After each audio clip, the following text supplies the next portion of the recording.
Ndege adimu ya mizigo aina ya Boeing 747 inayomilikiwa na jeshi la anga la Jamhuri ya Kiislamu ya Iran imeteketea katika uwanja wa ndege wa kimataifa wa Mehrabad.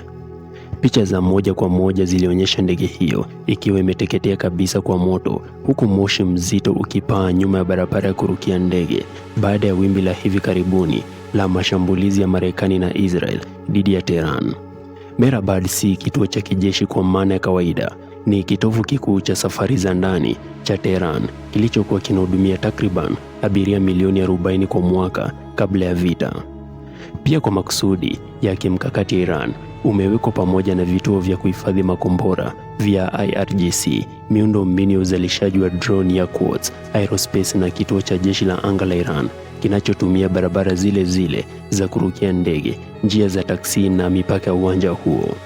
Ndege ya 747 iliyoteketea si ndege ya abiria, ni toleo la kijeshi la IRIAF linalotumika kwa usafirishaji wa vifaa na askari kwa masafa marefu.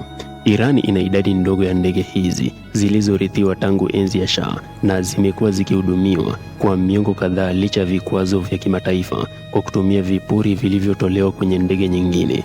Kila moja inayoharibiwa haiwezi kubadilishwa. Hakuna kiwanda kitakachoiuzia Iran Boeing 747 mpya. Hakuna mtandao usambazaji unaoweza kuzalisha vipuri vyake. Ndege hii ilipoteketea, uwezo huo ulipotea kabisa. Ukweli huo wa kudumu ndio jambo ambalo masoko bado hayajalitambua kikamilifu. Kampeni za mashambulizi ya anga huharibu vitu vingi, lakini vitu vingi vinavyoharibiwa vinaweza kujengwa upya. Barabara za kurukia ndege zinaweza kutengenezwa, maghala ya mafuta yanaweza kujazwa tena.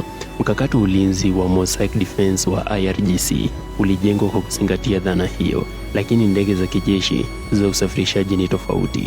Hilo ndilo kundi moja la vifaa vya kijeshi ambalo Iran haiwezi kuibadilisha chini ya vikwazo vya sasa. Haiwezi kulitengeneza ndani ya nchi kwa kiwango kikubwa na haiwezi kulinunua kupitia njia yoyote iliyopo.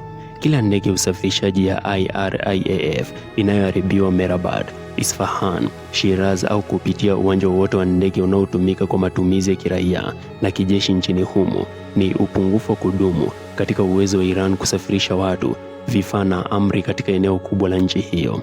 Mashambulizi dhidi ya Mehrabad hayalengi tu uwanja wa ndege, yanahusu pia amri 31 za majimbo za IRGC ambazo zinategemea uwanja huo kufanya kazi kama mfumo uliounganishwa badala ya kuwa kambi 31 zilizojitenga. Bila usafiri wa kijeshi wa anga, njia pekee ya kusafirisha maafisa wakuu kati ya Tehran na majimbo ni kwa barabara, katika nchi ambayo madaraja ya barabara kuu na njia za milima sasa yanaonekana wazi kwenye picha za satellite za kibiashara na yanaweza kulengwa kirahisi. Mkakati wa kutumia miundombinu ya kiraia kwa shughuli za kijeshi una pande mbili. Iran iliweka shughuli za kijeshi ndani ya viwanja vya ndege vya kiraia ili kuongeza gharama ya kuvilenga. Muungano wa majeshi umeamua kukubali gharama hiyo. Sasa kila uwanja wa ndege wenye matumizi ya kiraia na kijeshi nchini Iran ni lengo halali chini ya kanuni hiyo ya uwiano, na vifaa vya kijeshi vilivyoegeshwa karibu na vituo vya abiria vinaangamizwa moja baada ya kingine. Kujenga Boeing 747 kunahitaji miongo ya maendeleo ya viwanda, lakini kuangamiza kunahitaji silaha moja tu ya usahihi wa hali ya juu. Moshi ulioonekana juu ya Mehrabad siku hiyo si tu ndege iliyokuwa ikiwaka moto, ni ishara halisi ya pengo la uwezo wa kijeshi linaloongezeka kila wakati ndege nyingine inapoharibiwa, na halitazibwa na chochote, kwa sababu chini ya hali za sasa hakuna kitu Iran inaweza kufanya kuweka Boeing 747 nyingine kwenye uwanja huo. Uhusiano unaounganisha kituo cha mamlaka na maeneo ya pembezoni haujavunjwa tu usiku huo, uliungua kwa moto.